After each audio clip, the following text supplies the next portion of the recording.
Take your seats. Feel free to be. Eric, I think 5-10 minutes more.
Most people are sitting.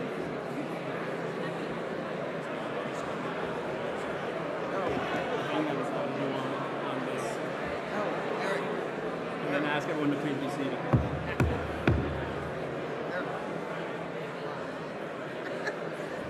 please be seated.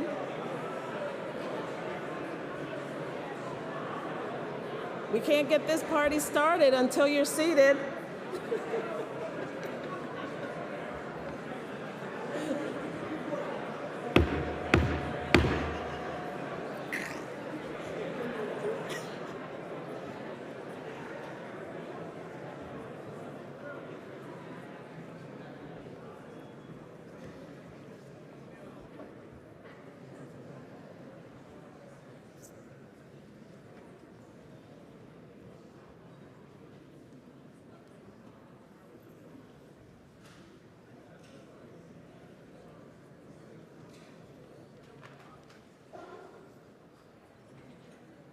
What?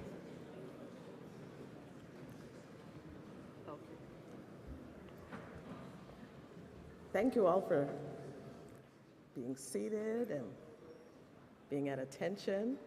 It's good to see you all here. Thank you so much for taking the time out of your day to be here. Thank you to all of the representatives who nominated our honorees. It is really a pleasure to be able to be here and to honor the service that our military men and women provide each and every day. We are waiting for me to get my thumbs up to start. So here we are. Not from you, sorry.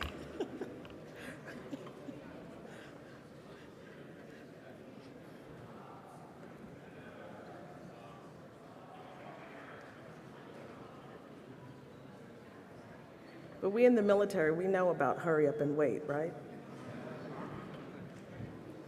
Not all branches? All branches, hurry up and wait.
Good afternoon, everyone. Welcome to the first annual Military Appreciation Day here in the historic House Chamber of the Massachusetts State House. I am Dr. Andrea Gale Bennett, and I serve as the Deputy Secretary for the Executive Office of Veterans Services. It is a distinct honor to gather in this revered setting to recognize and celebrate the extraordinary service, sacrifice, and dedication of our military community from across the Commonwealth. This moment marks the beginning of a new tradition, one that pays lasting tribute to those who have served and continue to serve our nation with courage and honor. At this time, I'd like to recognize the Sergeant at Arms. Her Excellency Maura Healey, Governor of the Commonwealth, joined by her distinguished guest, First Lady Joanna Lindgate, Lieutenant Governor Kim Driscoll, Senate President Karen Spilker, House Majority Leader Michael Moran, Secretary of the Executive Office of Veterans Affairs John Santiago, and General Dunford. Please admit Her Excellency Maura Healey, Governor of the Commonwealth, and her distinguished guests.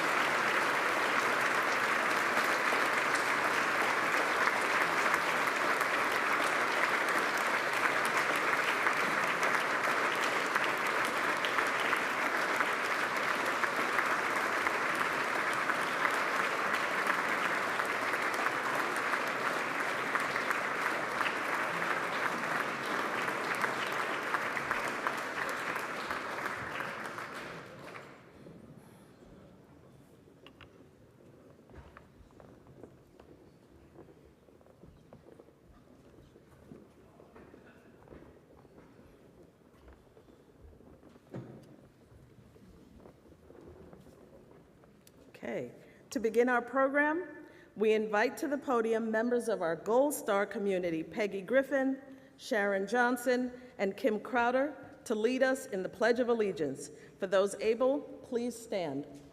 Okay, remain standing.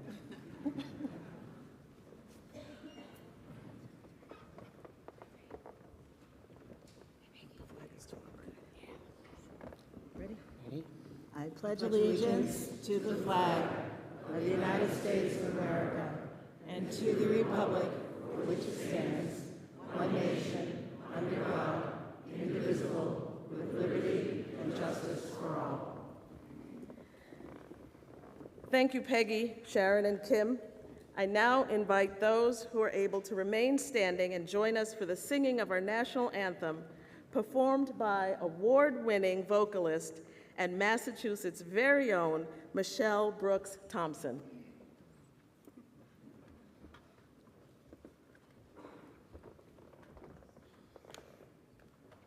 Oh, say, can you see by the dawn's early light what so proudly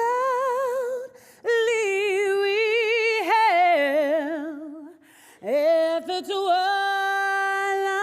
last gleaming, whose broad stripes and bright stars through the perilous fight o'er the ramparts we watch were so gallantly streaming, and the rocket's bright glare, the bombs bursting in air, gave proof through the night that our flag was still there. Oh, say does that star-spangled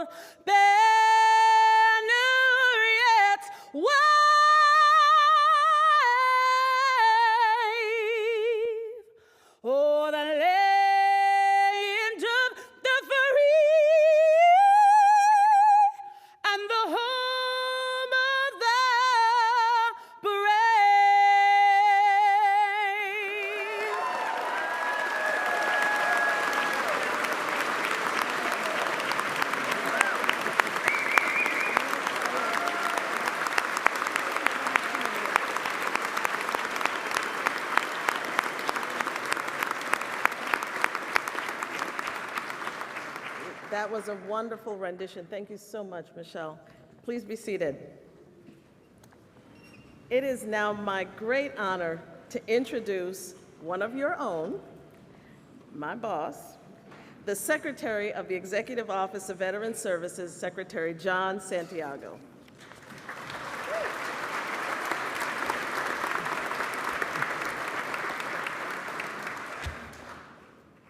Good afternoon, everyone. It's great to see so many familiar faces, and thank you so much for braving the weather and the rain to be here with all of us today.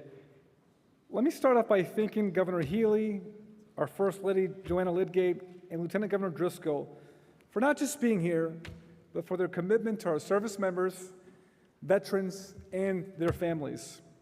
Their leadership has really set the tone for what it means to truly support those who serve, and I'm honored to be part of their team. I also want to thank Senate President Spilka and Speaker Mariano, two leaders who come from military families that truly understand the burden and sacrifice of military service. Thank you, Speaker Mariano, represented here by Leader Mike Moran, his staff, and our court officers for opening up this historic chamber for all of us today. To Sarah Sweeney and the Military Friends Foundation, thank you for your partnership and for always stepping up to support our military families, especially our Gold Star families. We're deeply grateful. And finally, to our keynote speaker, General Joe Dunford, I've had the privilege of getting to know you, sir, and I want to let you know that your presence here in this chamber at this event is so fitting, and we look forward to hearing from you soon. So again, to everyone, welcome to the first ever Military Appreciation Day event at the State House.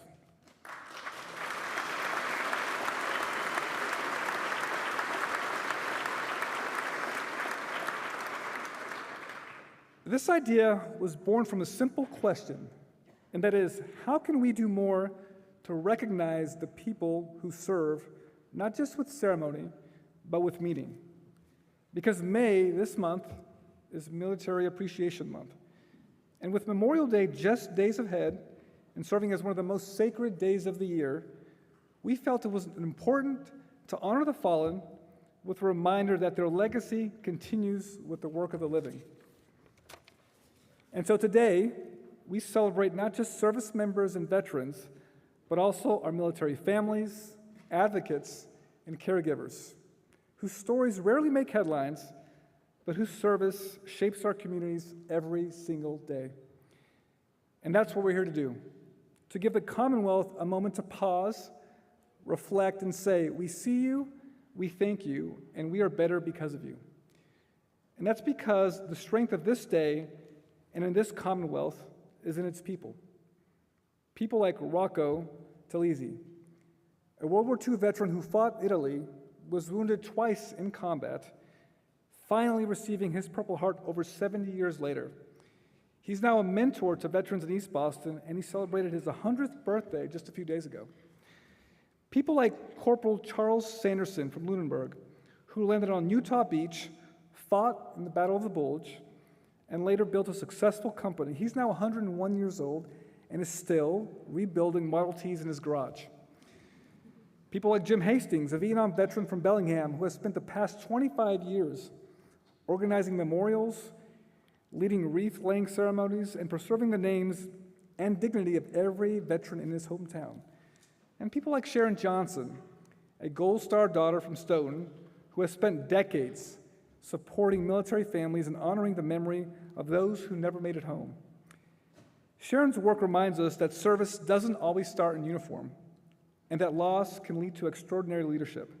This is what service looks like in Massachusetts. It's quiet, it's generational, it's deeply rooted in a love for others, and it doesn't end when the uniform comes off. As a veteran myself, I feel so fortunate to be a part of this legacy and play my little role in carrying it forward. And for the past 2 years, I've been honored to work alongside so many of you to take our work to new levels. Whether it's transforming our veteran homes, renewing our commitment to ending veteran homelessness, or working with our legislature to pass the HERO Act, it's always been about how we can best serve you. And so is today, Military Appreciation Day at the State House. It's a reminder that service takes many forms, and that honoring it must be an everyday effort. So to each honoree here today, thank you.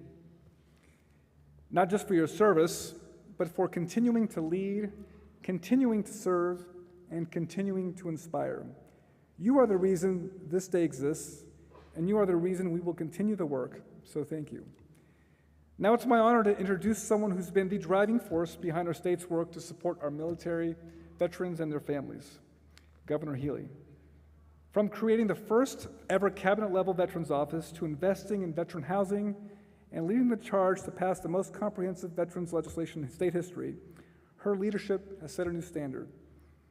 Folks, because of that type of leadership, our state today is investing and engaging more with veterans than we ever have before. And just as importantly, she and our First Lady always show up. So please join me in welcoming the Governor of the Commonwealth of Massachusetts, Maura Healey.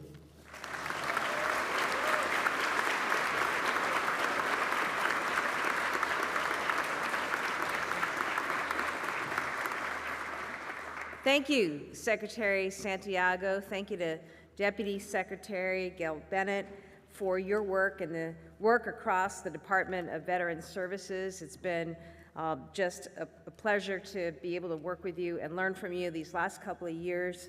I appreciate the leadership in DVS, and that's symbolized by today, the first ever Military Appreciation Day in the Commonwealth of Massachusetts. And I, along with the First Lady and Lieutenant Governor Driscoll, are just so proud and honored to be here. We are grateful to be in this historic chamber. Thank you to Speaker Mariano, Leader Moran, Senate President Spilka, our colleagues from the legislature who make sure that every day Massachusetts is putting veterans and military families first. You did it, we did it together with the HERO Act. There's more we're looking to do. You think about the resurgence of the Chelsea and Holyoke Soldiers Home. You think about our commitment to end veteran homelessness in the state. That is work that we all do together. We do it together with all of those who serve and support our veterans and our military families. A particular acknowledgement and shout out to leaders from our veterans service organizations, our VSOs, our guests of honor, including outstanding military members and veterans from communities across Massachusetts, Gold Star spouses, parents, families who are in our hearts every day, but especially Memorial Day. We are grateful to all of you.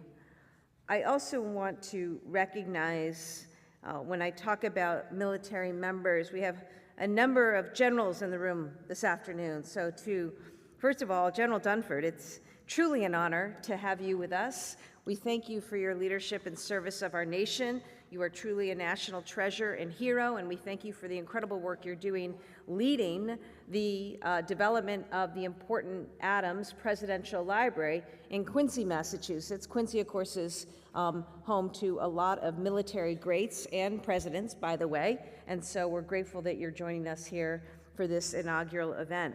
To Generals Hackler, General Cipro, Colonel Halassi-Kuhn, Major Crone, Command Sergeant Major Gonzalez, Colonel Collins, and others. Thank you for the work you do across our bases in Massachusetts, and please give my respects and greetings to the men and women there. I want to begin, though, by acknowledging the horrific and tragic shooting last night at the Israeli embassy in Washington, D.C. that took the lives of two young, inspiring individuals. It was a horrifying and senseless act. I want to be clear, there is no place for anti-Semitism anywhere in this country. There is no place for the climate of hate that we see too often unfolding in communities and states around this country. And we will be strong as folks in Massachusetts. Today we stand with our brothers and sisters in the Jewish community, and we stand more broadly with all, because as I say, whether it's anti-Semitism or other forms of hate, there's no place for it. There's no place for it.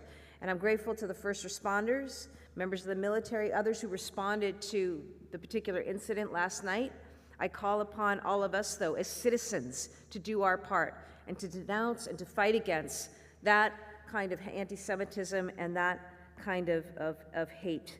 And so I wanted to begin by acknowledging that this afternoon. When Secretary Santiago and the team envisioned this event, it was to recognize that today, May 22nd, marks National Maritime Day in the United States, if you didn't know that. And that's in honor, of course, of our merchant marine. And I have to say that as home to the great Massachusetts Maritime Academy, we're particularly proud of our merchant marine tradition. And it's nice that this coincides with the day that we celebrate today. I'm also really proud of the fact, as the 73rd governor, that I get to work in a state that is home, the birthplace, not only of this country, okay, that's kind of a big deal, this country, but also the United States Navy, the Coast Guard, the National Guard, right? We are a state that has been about a military tradition from the very beginning, the inception of this country, and for the 181, decades earlier even. So today is a day that we celebrate Massachusetts and our role and our military heroes. It's a chance for us to pay tribute to them, as we should every chance that we get. If you look around, you can see, if you truly gaze above, you can see legendary scenes from our history, and many of them involve battles fought right here in Massachusetts or fought from Massachusetts to form this country. 250 years ago, America's journey started right here, and the moments that are reflected here reflect times in our history that forged a nation, a democracy, a set of freedoms, and a way of life that we cherish. This revolutionary spirit has enabled Massachusetts to be the #1 state for so many things today: education, innovation, and healthcare. And importantly, we've made sure, working together, that we are the #1 state for veterans. The reason we are able to be first, and we must work hard every day to lead the nation, is because our veterans and our military service members deserve that and have worked so hard for that. Earlier this year, on a day not unlike today, although it's actually a lot colder and it was snowing, Joanna and I went out to Hanscom, and we had the incredible privilege of welcoming home men and women from the 181. They had just returned from a mission in Syria. They'd been flown to Texas, and then were returning to the Commonwealth just before Christmas. And I think it was one of the most poignant experiences that I've had in my life, to see these men and women step off with nothing but their camos and a bag, small bag, and just, despite like the driving snow and the frigid cold, and remember these folks had just come from Syria, you know, just their happiness to be back on American soil and back in Massachusetts. And I just am forever grateful to them and to all who stepped forward in this time and who have in preceding generations to answer the call and to serve this nation. Many have said it, but I think it bears repeating that freedom is not free, and we should never take our peace, our liberty, our freedom for granted. These things are earned, they're protected, and defended by the brave men and women who put on the uniform and pay for our freedom with all that they have to give. They offer their careers, their energy, their talents, their futures, so that ours may continue. And all too often, they've paid with their lives. Some of us joined earlier today as we commemorated Memorial Day with the reading of the names, those lost, those fallen. And to me, it's always so poignant to hear those names and to know that there are, you know, young men and women, and so many of them are young, you know, who step forward, including in very recent times, who we've lost, and we got to do everything that we can for those families. I'm also heartened every time I walk into an event, particularly at a high school, and I see the junior ROTC. Those kids deserve all the support that we can give them, right? Because they understand what it means to be part of the military. They understand what it means to fulfill a mission. And I'm just so proud of all of our young men and women, boys and girls really, who are serving in the junior ROTC. So as we thank and appreciate the members of our military today, we also reflect on the ways that we can be inspired by them and live up to the high bar that they have set for service and love of country. And in a time where it seems too often people are self-centered, self-directed, not really thinking about the other, not really thinking about their neighbor, not really thinking about their community, isn't it important that we surround ourselves with members of the military who understand what it means to be on a team and to answer a calling higher than taking care of just oneself, right? I think it's a beautiful thing. So thank you, military members and your families, for gracing the Commonwealth of Massachusetts with your presence here this morning. God bless those who serve. God bless the Commonwealth of Massachusetts. And God bless the great United States of America. And now I'd like to invite to the podium a fantastic champion of our military community, Lieutenant Governor Kim Driscoll.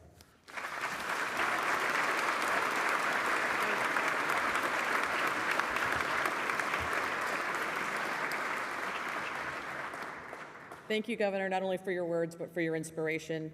It's an honor to join you, Madam Senate President, Representative Moran, and members of the legislature, Secretary Santiago, and of course, General Dunford, who we'll hear from later. Our amazing military service members who are here, our veterans, and our Gold Star families. You know, in the military, you don't serve alone. A whole family makes this commitment together. I think about my father, who was right there in that gallery when we got sworn in just nearly 2.5 years ago. His 22 years of service and the way he shaped my life and my sister's lives. We were and always will be a Navy family with all that entails. Moving frequently to follow the call of service, working hard with discipline and dedication modeled and expected of us.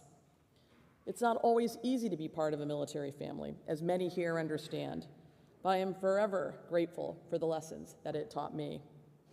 And if we look around our communities and look at the service members being honored today, the lessons veterans teach us are everywhere.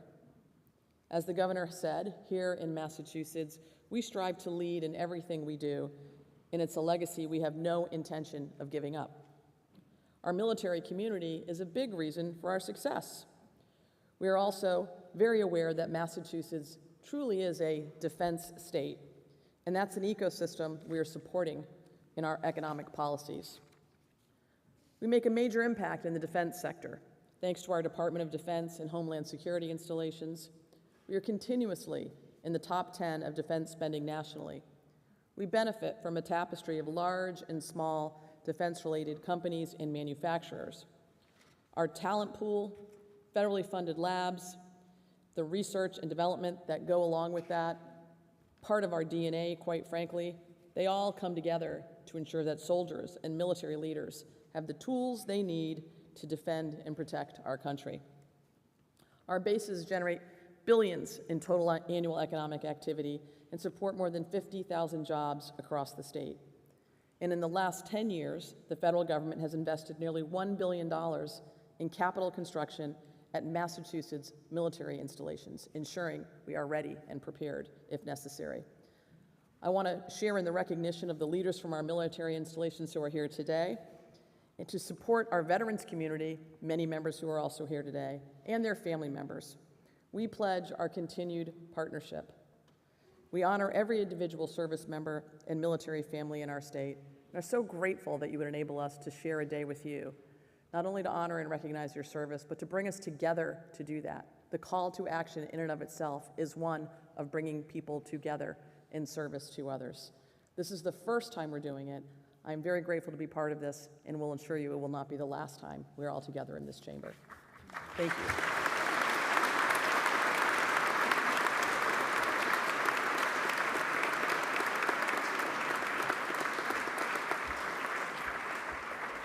And now I'd like to call to the podium a real leader when it comes to advocacy for people who need it the most, particularly our veteran community, a friend of mine, our Senate President, Karen Spilka.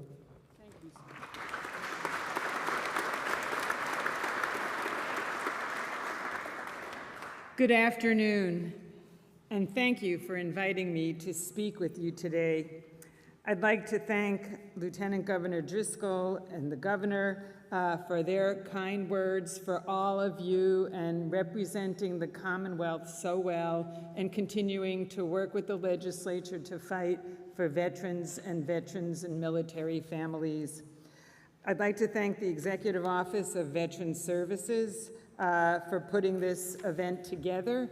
It's really a wonderful event, and it's a great time to see you here today.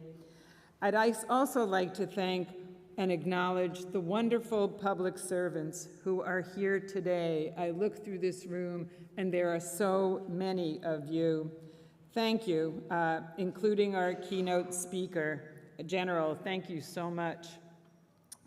Finally, I'd like to give a warm welcome and thank you to our veterans, our current service members, military family members, and all Gold Star families. Thank you so much for your continuing effort, sacrifice, and support as well. As the daughter of a World War II veteran, I have experienced firsthand that military service, you hear some themes here from those that are up here. Military service is not just an individual act. It takes the selflessness and a commitment from the entire family. So on behalf of the Senate and the entire Commonwealth, from the bottom of my heart, our collective hearts, we thank you. At a time, unfortunately, when the federal government seems to be withdrawing support for those who have so bravely served, including laying off veterans employed by the VA and cuts to veteran services, I am proud to add my voice to say Massachusetts will always have your backs. Always. This is more than just words. Last session, as mentioned, we worked with the administration to pass the HERO Act, our most comprehensive veterans legislation ever, which provides the most far-reaching benefits in the entire country out of all of our states. This key legislation, which was signed into law by Governor Healey, expands the definition of a veteran so all who serve are recognized, supports military's families and students and their entire families, increases the tax credit to hire veterans, expands access to behavioral health treatment, which we know is very important, increases veterans' property tax exemptions, codifies medical and dental benefits, expands recognition of Gold Star families, those who serve in Space Force and Merchant Marines, and so much more. In addition to this legislation passed in the 21 to 22 session that modernizes veterans' homes, along with funding in our recent budgets for veteran services and expanding support. I'm proud of what the legislature has done to support our military families, but I believe, and you all probably do too, that there is always more we can do. Just yesterday, the Senate, we're in the middle of doing our budget this week, and yesterday the Senate unanimously adopted an amendment to our fiscal year 26 budget, sponsored by Senator John Velas, the Senate Chair of Veteran Services, that would allow Gold Star family spouses to remarry without the penalty of losing their annuity benefit. Because we know that military family service to this country never ends, that service deserves to be honored even when a spouse heals from their loss, moves forward, and finds love again. Here in the birthplace of the American Revolution, where we fought for our freedom with words and weapons, we know that our fates are intertwined. And the Massachusetts State Senate will never take for granted your sacrifice as long as I am Senate President. So thank you again from the bottom of our hearts for your service, and thank you so much for being here today. I hope you enjoy this well-deserved celebration and that you know that your state government is here for you. We will always have your backs. Thank you.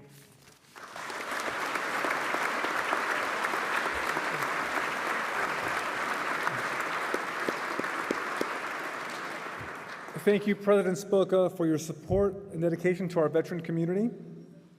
Ladies and gentlemen, it's an extraordinary honor to introduce today's keynote speaker, a leader whose name is synonymous with integrity, valor, and service to our nation. General Joseph Dunford served as the 19th chairman of the Joint Chiefs of Staff, the highest-ranking military officer in the United States Armed Forces, where he was the principal military advisor to the president. A Marine Corps general with over 4 decades of service, General Dunford commanded at every level and led U.S. and coalition forces in both Iraq and Afghanistan. His career has been defined not only by operational excellence, but by his deep commitment to the well-being of those under his command and his defense of American values on the global stage. Born in Boston and educated at St. Michael's College, General Dunford has remained deeply connected to his Massachusetts roots, even as his leadership has impacted the world. It is a privilege to welcome to the podium a true patriot, a respected statesman, and an enduring example of selfless service, General Joseph Dunford.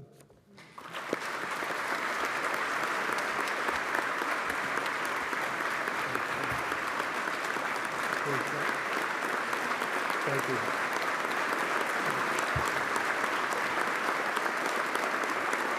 Thank you.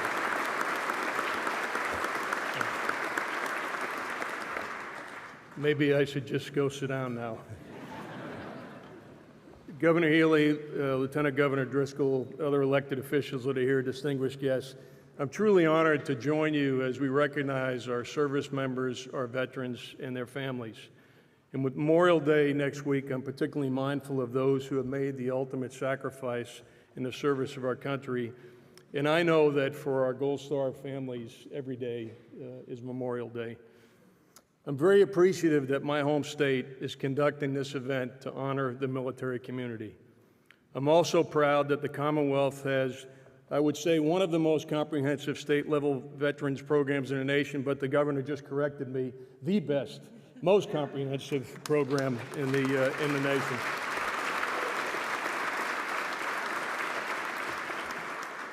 But Massachusetts is the gold standard for veteran support, from transition assistance and education to employment, housing, and health care.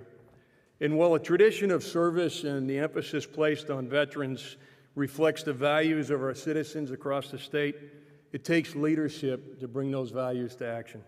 So I want to begin by personally thanking Governor Healey, the elected officials gathered here today, Secretary Santiago and his team, our veteran service officers across the state, for all they do to support those serving and those who have served. You know, as a junior Marine, I learned that a leader shows what's important by his or her physical presence. And the numbers of officials here in the room today say it all about the importance that they place on our veterans, family members, and those currently serving. So again, thank you. It makes me just very proud to be from the Commonwealth to see this outpouring. Next year, we're going to commemorate the 250th anniversary of the United States. But this year, we celebrate the 250th anniversary of the United States Army, Navy, and Marine Corps. And each of these services, we all know, was established in the wake of Lexington and Concord. Since those early days of the Revolution, men and women from every generation have been called to defend our nation. And the freedoms we enjoy today were made possible because of their service, their sacrifice, and their commitment.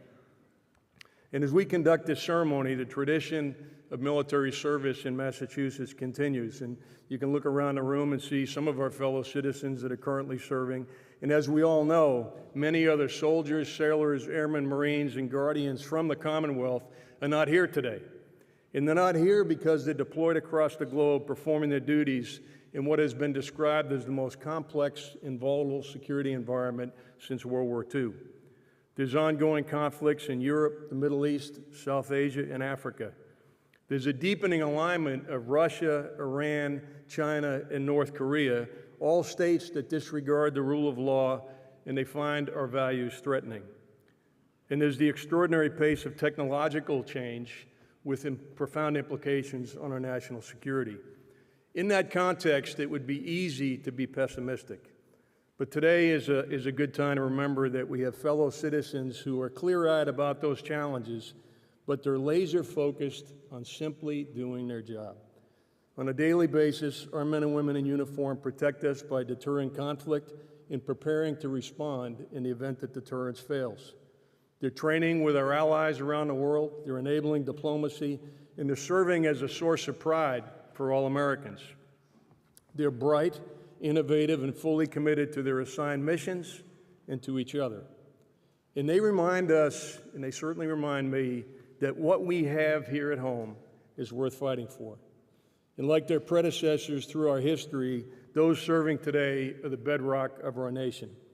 We can count on them to do what must be done as our political leaders navigate these very challenging times, as both the governor and lieutenant governor alluded to.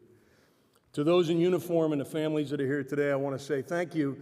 And another theme that all of our speakers have raised is that when a military member serves, the whole family serves. I'm certainly mindful of that. My wife Ellen and I raised our 3 children during my period of time on active duty. We're very familiar with the permanent change of station moves, with the difficulties of spousal employment, moving children from school to school, long separations and so forth. So I want to have a particular shout out to the spouses of our veterans and military members who are here today, because without you, those of us who serve could not serve, and I know that from personal experience.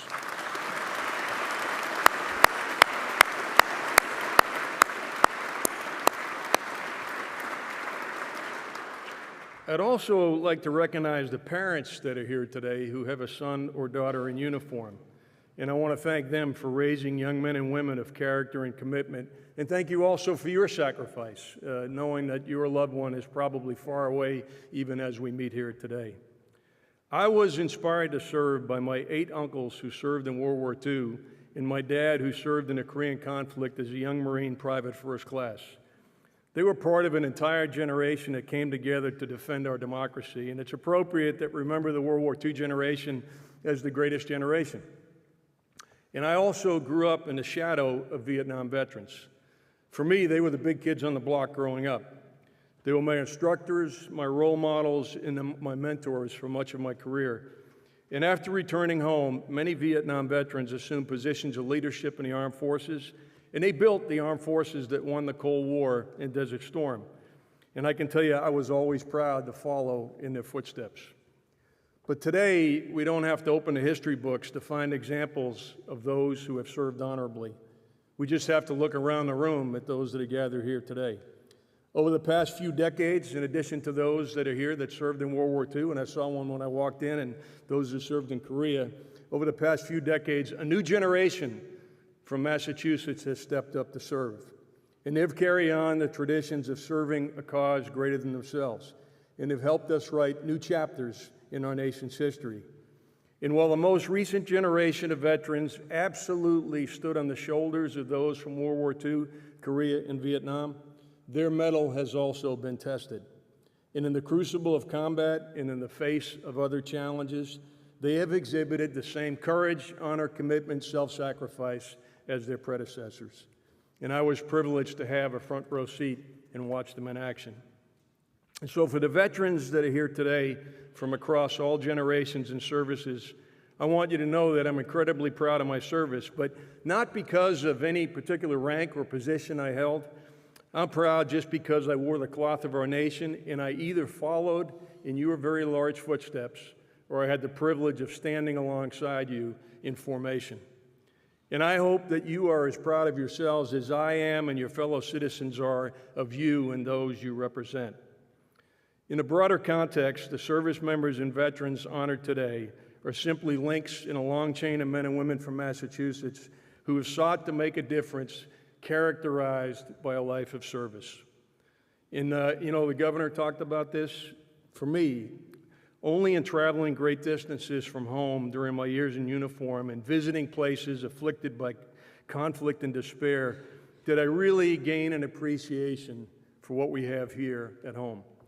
What I learned from being away is we can't take what we have for granted, to include our personal freedoms, the confidence that tomorrow will be better, the comfort in knowing that our families are secure, and the opportunity in this country to go as far as our hard work and talent will take us. I also learned that the real strength of our country and what allows us to remain the land of the free and the home of the brave is the willingness of good citizens to answer the call to service in whatever form that service may be. And my hope is that today's ceremony reminds us of how fortunate we are. It reminds us of our responsibility to pass on our values in this tradition of service that we observe today, pass that on to the next generation. In closing, I'd ask you to remember that the price of freedom is still being paid by the families of those who didn't come home, and by those veterans who still carry the visible and invisible wounds of war. We have an enduring responsibility to take care of those veterans and family members who need our support. And we have a sacred obligation to remember the fallen. And not just because it's the right thing to do, and it is the right thing to do, but because, as George Washington said after the Revolution, the willingness of future generations to serve in our military will be directly dependent upon how we have treated those who have served in the past. Once again, thank you for the honor of joining you here today. God bless you, Semper Fidelis, and I hope you all have a meaningful Memorial Day.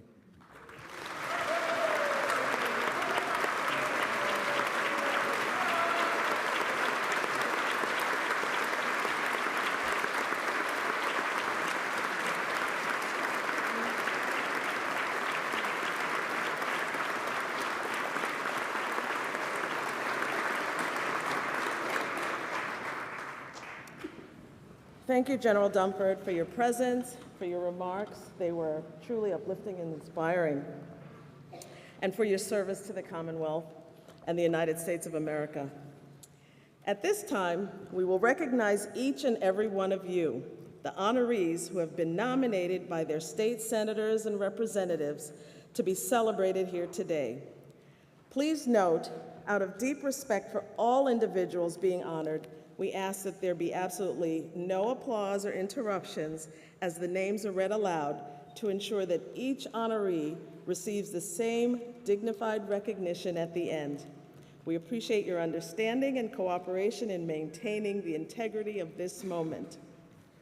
Honorees, when your name is called, please rise if you are able and remain standing until all names have been read.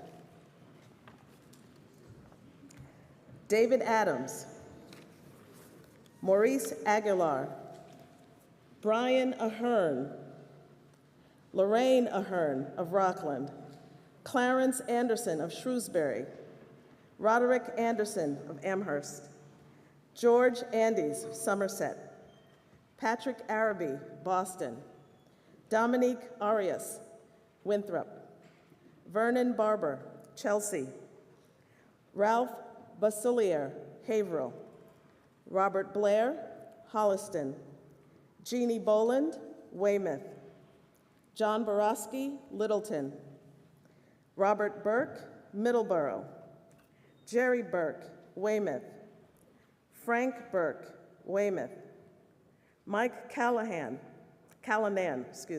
Belmont, Corinne Campbell, Pepperell, Millie Cardillo, Everett, Paul Carew, Natick, Stephen Carita, Weymouth, George Chalice, Sandwich, David Chadelaine, Chicopee, Vanette Chipperini, Gloucester, May Hing Chu, Weymouth, Jacqueline Coles, Lowell, Mark Camiro, Andover, Joseph Connell, Linfield, Christopher Copin, Stoneham, Erica Corbelli, Everett, Jennifer Cornelius, Rowley, Gary Carrera, New Bedford, Joe DeCaro, Springfield, Salvatore DeFazio, Wellesley, Christopher DeMars, Gill, Phil Dow, Weymouth, Cyril Dumas, Foxborough, Robert Dunn, Peabody, Sean Durkee, Waltham, Randall Durgan, Fairhaven, Anthony Enos, New Bedford, Elvira Figueroa, Boston, William Flanagan, Lowell, Denby Forbes, Kingston, Carol Friedis, Dartmouth, Joseph Gill, Tewksbury, Gomercindo Gomez, Springfield, Richard Gormley, West Roxbury, Randy Greeley, South Boston, Warren Griffin, Holliston, Phil Hamill, Ware, Alma Hart, Bedford, Jim Hastings, Bellingham, John Hennebury, Belmont, Henry Holden, North Chatham, Jeffrey Hollett, Lynn, Richard Honan, Winthrop, Brad Holtman, Weymouth, Arthur Hurley, Charleston,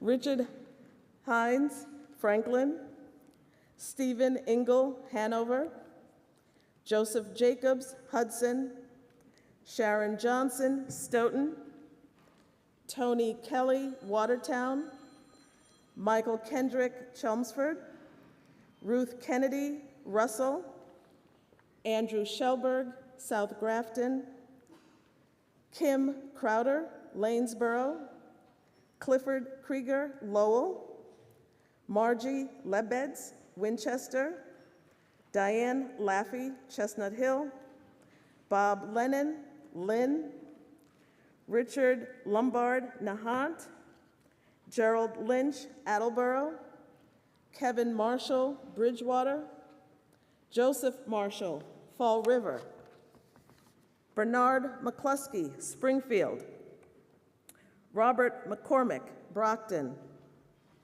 Patricia McCory, Plymouth, Philip McGovern, Arlington, Scott McGowan, Longmeadow, Kevin McNamara, Auburndale, Jamie Melendez, Lawrence,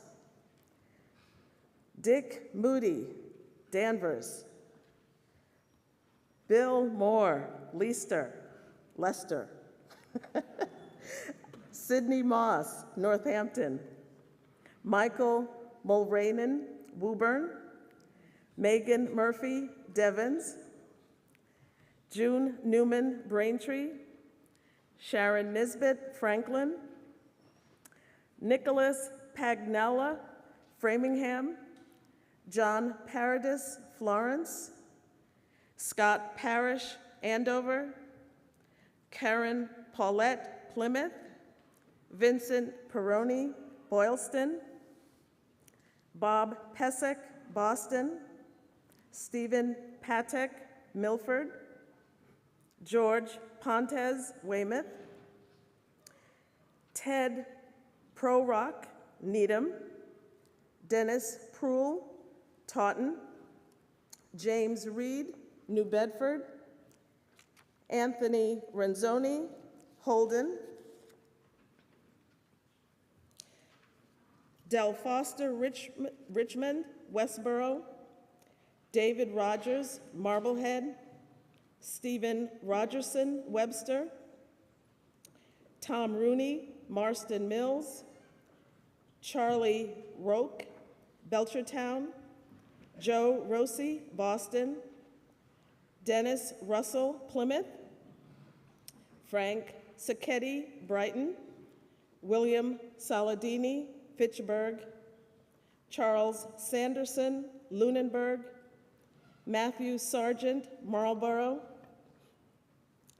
Jared Sason, Wilbraham, Eric Segundo, Springfield, Richard Sereno, Revere, Arthur Sharp, Weymouth, Donald Silva, Swansea, Michael Slater, Granby, Robert Snow, Rowley, Joseph Sweeney, Milton, Rocco Talisi, East Boston, Major John Travers, Shrewsbury, Paul Troy, Billerica, Ori Tucker, Framingham, Andeth Van, Lowell, David Vieira, Seekonk, Bob Vincent, Wakefield, Mark Vital, Marlborough, Richard Vautour, Leominster,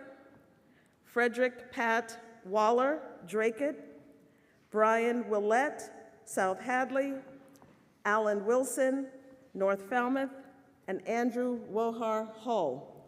To all our honorees, thank you. Everyone, please join me in a what does it say?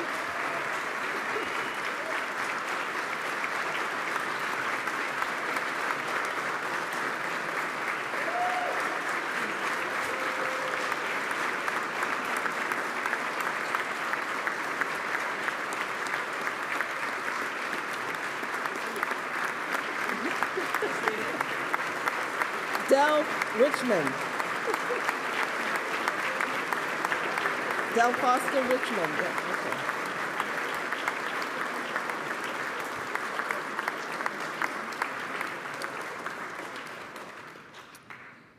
Thank you for your sacrifice and your strength on this first annual Military Appreciation Day in Massachusetts. You can be seated. To our honorees, once again, thank you for your service and your continued impact on your communities. We now invite you, all honorees, to join us outside of the chamber at the grand staircase for a group photo and for refreshments. Staff are here to guide you, and thank you for joining us. This concludes our program for the first annual Military Appreciation Day.